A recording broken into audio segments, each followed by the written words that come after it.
Assalamualaikum warahmatullahi wabarakatuh. Selamat pagi, saudara. Salam sejahtera untuk kita semuanya. Mudah-mudahan saudara dalam kondisi sehat, ya. Kita bertemu kembali dalam kuliah apresiasi dan kritik seni rupa.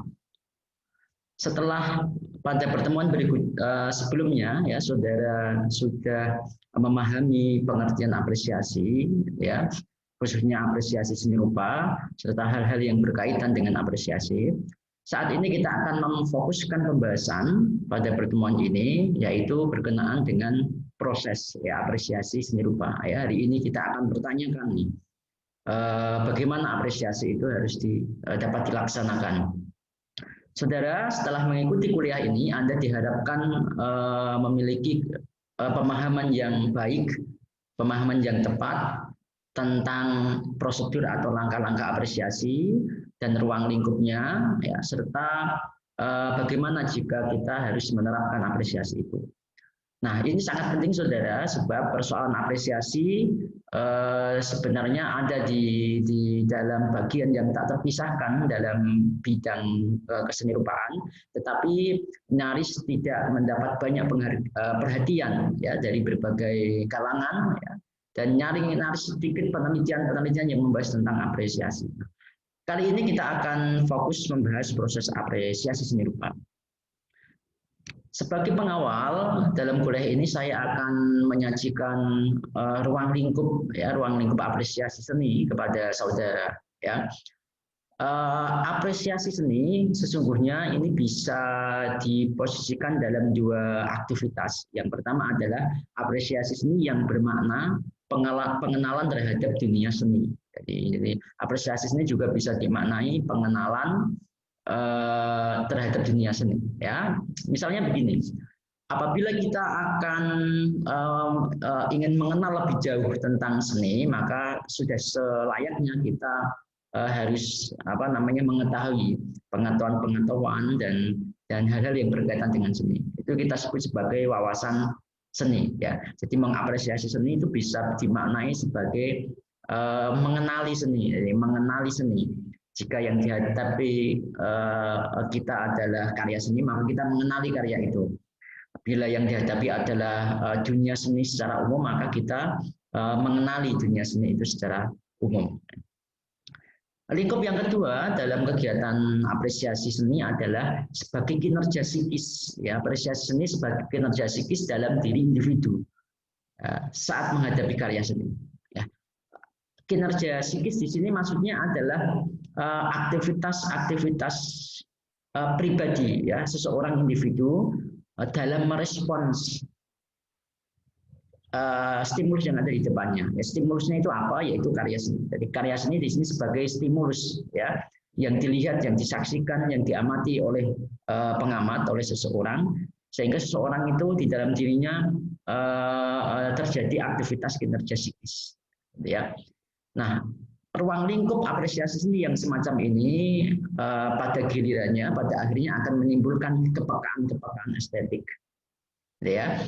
Nah, saya tekankan sekali lagi bahwa kegiatan apresiasi seni yang bermakna pengenalan terhadap dunia kesenirupaan itu nanti akan melahirkan wawasan-wawasan seni, pengetahuan-pengetahuan seni, sedangkan apresiasi seni sebagai kinerja psikis yang ada dalam diri individu saat menghadapi karya itu nanti akan menghasilkan kepekaan estetik, ya, yang dimiliki oleh seorang individu. Nah, saudara, ketika kita mengamati atau melihat atau menyaksikan sebuah karya, orang atau publik sering menganggap itu sebagai kegiatan apresiasi. Nah, yang menjadi pertanyaan adalah sebenarnya apa saja, ya, proses apresiasi itu? Langkah-langkahnya apa saja? Ada berbagai macam pendapat, ya, dari berbagai tulisan dari para pakar, dari para peneliti, dari para penulis-penulis seni, bahwa kegiatan apresiasi itu pada dasarnya itu diawali dari kegiatan melihat dan seterusnya sampai dengan menilai atau menghargai karya seni. Nah, bahkan ada yang mengatakan bahwa kegiatan apresiasi seni harus menampilkan empati di dalamnya. Itu juga tepat, ya, juga benar, saudara. Nah, dari berbagai macam pendapat itu, ya, saya coba petakan, saya coba susun ya proses apresiasi seni yang dapat kita pahami bersama secara lebih baik ya, lebih terstruktur gitu ya. Nah, langkah-langkah apresiasi seni atau proses apresiasi seni yang pertama adalah kegiatan mengamati. Ya, kegiatan apresiasi seni ini kita bicara dalam konteks aktivitas psikis ya, individu atau diri individu saat menghadapi karya seni. Saat menghadapi karya seni, seorang itu akan mengapresiasi. Ya. Kegiatan awal yang dilakukan dalam proses apresiasi biasanya adalah mengamati. Kegiatan mengamati. Ya. Apa yang diamati? Nah, ya tentu yang berada di depannya, yang berada di hadapannya. Nah, yang kedua adalah kegiatan menghayati, memahami. Ya. Apa yang dipahami ya karya seni. Apa yang diamati ya karya seni. Ya. Setelah mengamati kemudian memahami. Seseorang yang mengapresiasi karya seni, setelah memahami dia akan menafsirkan karya seni itu. Nah, setelah itu langkah ketiga atau proses keempat adalah proses menilai. Ya, menilai apa? Yaitu menilai karya seni. Nah, dalam sepanjang proses apresiasi ini dimungkinkan terjadi adanya respons dari siapa terhadap apa, yaitu respon dari si pengamat atau si apresiator atau si penikmat karya terhadap stimulus ya. Jadi stimulus respon itu muncul karena adanya stimulus. Ya, responnya siapa? Respon si pengamat, respon si penglihat. Nah, stimulusnya apa? Stimulusnya adalah karya seni. Nih, saudara.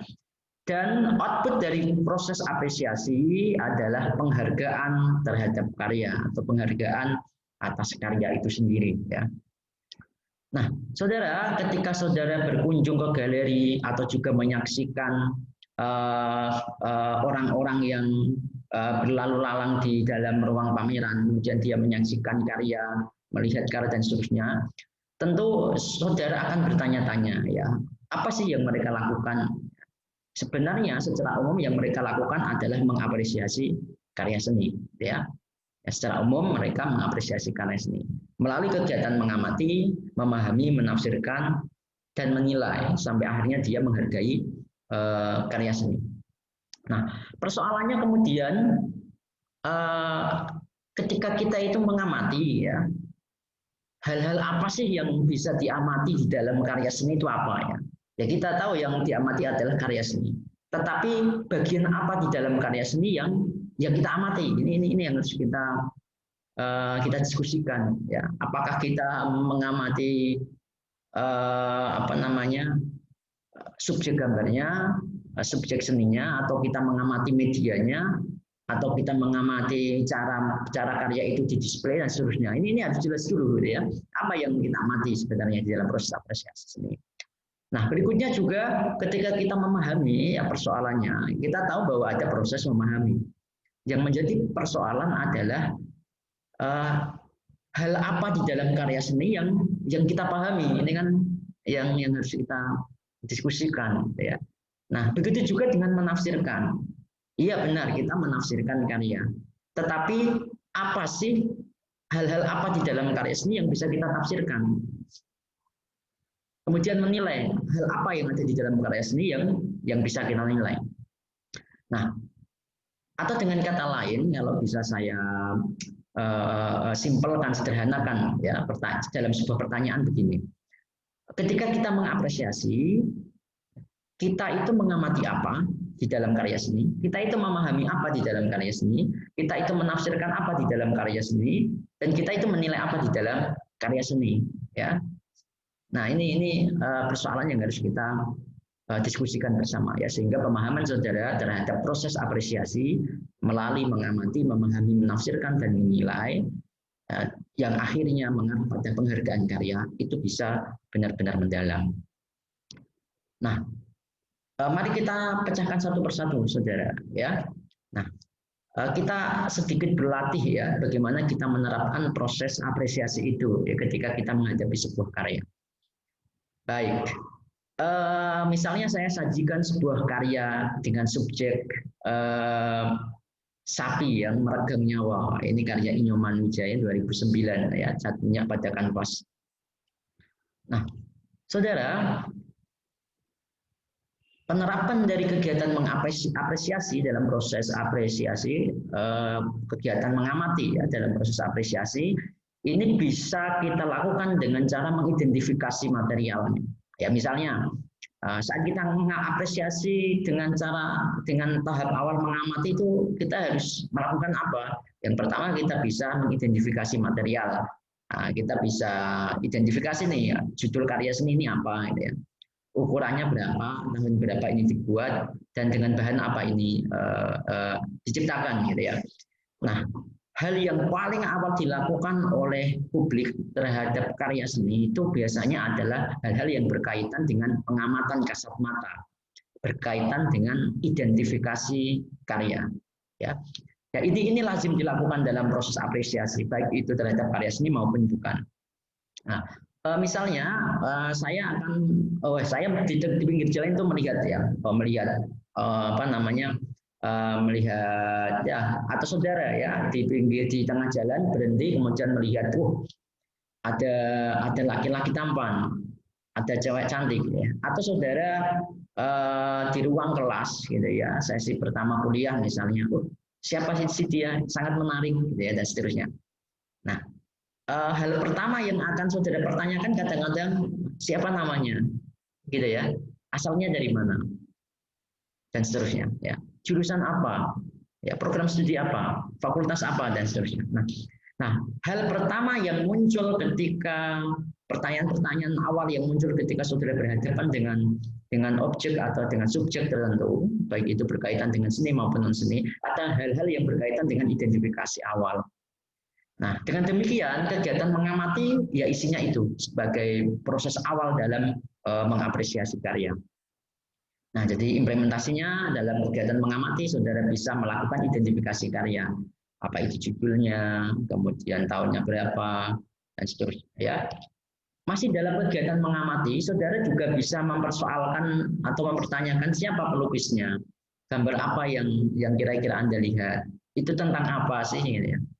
Nah, hal-hal awal yang menjadi gambaran awal terhadap karya seni yang baru saja dilihat dalam 1 detik pertama, 2 detik, 3 detik, atau dalam tahap paling awal proses apresiasi, itu adalah kegiatan identifikasi. Ya, mulai dari identifikasi materialnya maupun identifikasi subjeknya. Nah, baru setelah itu, seorang apresiator, seorang pengamat seni, atau kita dalam mengamati karya seni, ya, kita menikmati karya seni, kita akan tertarik untuk melihat untuk mendalami sesuatu yang lain, sesuatu lain ya, selain hanya sebatas identifikasi tadi. Kita sebagai apresiator kadang akan merasa ada keingintahuan yang lebih ya, terhadap karya ini. Nah, sehingga apresiator yang punya keinginan semacam itu dia akan bisa sampai ke tahap memahami. Ya, ke tahap memahami. Ya, realnya kegiatan memahami ini berisi aktivitas apa, ya kan? Atau apa yang dia pahami di dalam karya seni. Yang pertama adalah kita bisa memahami bentuk dan struktur atau unsur karya seni berupa itu sendiri. Ya, misalnya kalau saya sajikan dalam pertanyaan diwakili dengan pertanyaan apa saja warna yang Anda lihat. Nah, itu memahami bentuk atau struktur. Apa garis apa yang ada di sana, teksturnya bagaimana, oh ini kelihatan kasar, oh ini kelihatan kusam, oh warnanya kontras dan seterusnya. Nah, keseimbangannya bagaimana, simetris kah, asimetris kah, komposisinya apakah ada irama di sini ataukah tidak ya. Nah, dibuat apa yang bagian mana yang kira-kira kita paling tertarik pada karya itu. Nah, ini adalah proses memahami. Jadi implementasi dari proses memahami ya semacam ini. Yaitu dalam realnya dalam kegiatan memahami bentuk, unsur, dan struktur karya seni. Baik. Nah, selanjutnya ketika tadi memahami itu adalah memahami bentuk atau unsur, hal-hal yang fisik, hal-hal yang intrinsik ya. Kemudian selanjutnya kita akan memahami makna, ya, bukan memahami fisik benda karya seni yang ada di depan kita secara kasat mata, tetapi kita memahami hal yang dibalik itu, hal di luar fisiknya itu atau aspek ekstrinsiknya ya atau ekstra estetiknya. Nah, memahami makna ini juga bisa kita sebut sebagai menafsirkan atau menghayati sebagai proses ketiga dalam apresiasi. Nah, bisa kita wakili dengan pertanyaan-pertanyaan berikut ini. Misalnya, apa yang Anda rasakan setelah melihat karya ini? Tentang apa yang dirasakan ketika melihat itu adalah sebuah penghayatan, penikmatan. Seseorang bisa menikmati ketika dia sudah paham. Tidak mungkin seseorang tidak paham dia bisa menghayati. Ya, satu contoh ketika saudara berada di dalam ruang bioskop menonton film, ya, katakanlah filmnya berbahasa Inggris misalnya, Anda bisa tertawa dan mengalami kenikmatan berkarya itu karena apa? Karena Anda paham, ya, karena saudara paham dengan apa yang dimaksud, ya, paham alurnya, paham maknanya, adegan-adegan film itu dan seterusnya. Ya. Demikian juga saudara merasa tertawa, ikut hanyut sedih, ya. Itu terjadi karena adanya pemahaman terhadap makna atau penafsiran. Nah, misalnya juga kita lanjutkan bisa diwakili juga dengan pertanyaan, ya. Kira-kira makna apa lukisan ini, ya? Apa pesan yang ingin disampaikan kira-kira? Ada konteks apa di sini? Kira-kira apakah karya seni ini menyinggung konteks sosial, budaya, agama, politik dan seterusnya?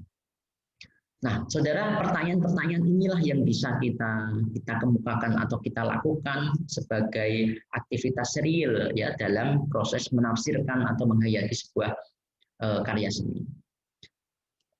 Nah, terakhir adalah menilai. Nah, kegiatan menilai ini bukan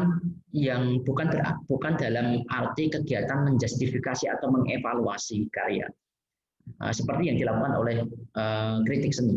Ya, di dalam apresiasi tidak bertujuan untuk menjustifikasi baik buruk karya, tidak untuk menghakimi karya, tetapi memberikan penilaian, ya, lebih pada penilaian atas penghargaan karya. Nah, misalnya kita bisa wakili dengan pertanyaan sederhana berikut ini. Apakah menurutmu karya ini baik? Ya. Jika iya, mengapa? Ya. Apakah kamu menyukainya? Jika iya, mengapa? Ya. Boleh tidak kita ini tidak suka sebagai seorang apresiator terhadap karya yang lain yang kita lihat, ya? Ya boleh-boleh saja. Ya, apresiator punya hak untuk suka, untuk tidak suka. Itulah apresiator. Ya, nah apresiator ini adalah penikmatan psikis, ya. Dia cenderung lebih terhanyut ke dalam karya, terhanyut dalam sajian-sajian pertunjukan seni, ya, bukan menjaga jarak, ya, berbeda dengan kinerja kritik seni. Nah, saudara, yang menjadi pertanyaan adalah ketika orang itu awal mula itu mengamati, gitu ya, kemudian dia tidak tertarik dengan karya itu. Ya, dia tidak merasa tertarik, dia tidak akan memberi respon selanjutan. Ya, dia akan berpindah ke karya yang lain. Ya. Tetapi jika dia tertarik dengan satu karya tertentu, dia mungkin saja melampaui proses apresiasi tahap berikutnya setelah mengamati, yaitu memahami. Gitu ya. Tapi jika seseorang itu tidak tertarik dengan karya, ketika dia mau mengamati, dia tahu ini karyanya siapa, dan dia tidak tertarik, ya dia akan selesai ya, proses apresiasinya sampai di situ. Dia tidak akan melakukan pemahaman, dia tidak akan melakukan penafsiran, apalagi melakukan penilaian. Jadi respons itu menentukan keberlanjutan dalam proses apresiasi. Oleh sebab itu dalam bagian yang awal pertama ini, respon itu selalu menyertai tiap-tiap proses apresiasi. Jadi ketika kita mengamati, kita melakukan respons. Nah, ketika kita memahami, kita melakukan respons. Ketika kita menafsirkan, kita melakukan respons. Ketika kita menilai juga bentuk respons. Ya. Respon yang paling tinggi dalam penghargaan karya adalah apa? Ya macam-macam ya. Saudara bisa mengakui, ya saudara, intinya adalah pengakuan atas kehebatan karya, atas estetiknya karya itu, ya. Bisa dengan cara difoto, ya. Kita sering menjumpai orang-orang pengunjung itu selfie ya di depan karya. Mengapa? Karena dia cinta, karena dia suka, ya. Nah, bentuk kesukaan, bentuk penghargaan yang paling puncak adalah membeli karya. Maka saudara ketika mengaku saya mengapresiasi karya dan saya menaruh penghargaan yang setinggi-tingginya terhadap karya, maka belilah karya itu. Nah, analoginya sama ketika saudara pergi jalan-jalan ke mall begitu ya. Anda mengapresiasi melihat-lihat satu baju dari satu outlet ke outlet yang lain gitu ya, yang di display. Ketika saudara tidak tertarik, saudara akan lewat begitu saja setelah melihat. Ya, artinya saudara tidak melakukan aktivitas pemahaman, hanya mengamati saja secara indrawi selesai. Tapi bisa jadi saudara akan berhenti pada satu produk pakaian, gitu ya, di toko atau di mall yang saudara tertarik. Saudara akan berusaha memahami, saudara menyentuhnya ya, memahami fisiknya. Oh ini kainnya apa? Oh, ini nyaman dan seterusnya ya. Kemudian saudara akan mulai ingin memahami lebih lanjut karya itu ya, ingin menghayati karya itu ya, menghayati baju yang saudara taksir itu ya, dengan cara pergi ke kamar pas, mengenakannya, mencobanya, oh cantik, oh bagus, keren pakai baju ini gitu ya. Nah, ketika saudara sampai kepada puncak penilaian tertinggi, yaitu mengakui bahwa ini bagus, ini keren, maka saudara akan membeli karya itu sebagai puncak apresiasi seni ya. Nah, analoginya sama ya di dalam apresiasi. Nah, itu saudara. Jadi rupanya di dalam kehidupan sehari-hari secara kita tidak sadar itu kita menerapkan proses apresiasi itu. Ya, mulai dari hal awal yang paling indrawi, yang paling kasat mata yaitu mengamati, ya, sampai kepada memberikan penghargaan yang setinggi-tingginya terhadap karya, karena sebelumnya kita telah menikmati karya itu, kita mengakui karya itu baik dan kita sangat menyukai sehingga kita memberi penghargaan. Yang diharapkan dalam apresiasi sesungguhnya adalah respons positif terhadap karya. Ini tujuan dari kegiatan apresiasi adalah respons positif terhadap karya. Nah, dalam kasus-kasus atau dalam fenomena pagelaran seni atau pameran seni, baik seni rupa virtual, secara virtual maupun pameran secara nyata di ruang galeri, tujuannya adalah ingin mengajak publik untuk memberi penghargaan positif, memberi respons positif terhadap karya. Ya, terhadap karya secara khusus ya, dan terhadap dunia seni ya, secara umum gitu ya. Itu saudara. Jadi kegiatan apresiasi adalah kegiatan yang memiliki porsi sendiri yang menjadi bagian yang tak terpisahkan dalam dunia seni rupa. Oke, nah ini saudara langkah-langkah yang sudah kita terapkan. Saudara ada sebuah pertanyaan penting yang perlu kita diskusikan lebih lanjut setelah ini ya. Saya ingin saudara mendiskusikan dua pertanyaan ini secara daring di e-learning di Elena UNES ya, yaitu dua persoalan. Pertama, apakah apresiator itu harus berhadapan dengan karya sekaligus juga senimannya agar dapat menghayati secara optimal, ya kan? Kita harus bertemu seniman untuk bisa memahami karya secara utuh dalam apresiasi, ataukah tidak harus ada seniman. Nah, ini menarik ya untuk kita diskusikan. Yang kedua, apakah ya apresiasi itu harus sampai kepada level penghargaan atau penilaian terhadap karya? Jika seseorang itu hanya sampai ke level mengamati, apakah itu tidak disebut sebagai apresiasi atau seperti apa? Nah, ini dua pertanyaan yang menarik untuk memperdalam pemahaman saudara melalui kegiatan diskusi di Elena ya. Saya tunggu tanggapan-tanggapan saudara yang bervariasi dan keaktifan saudara dalam diskusi menjadi catatan tersendiri bagi saya. Selamat berdiskusi. Wassalamualaikum warahmatullahi wabarakatuh.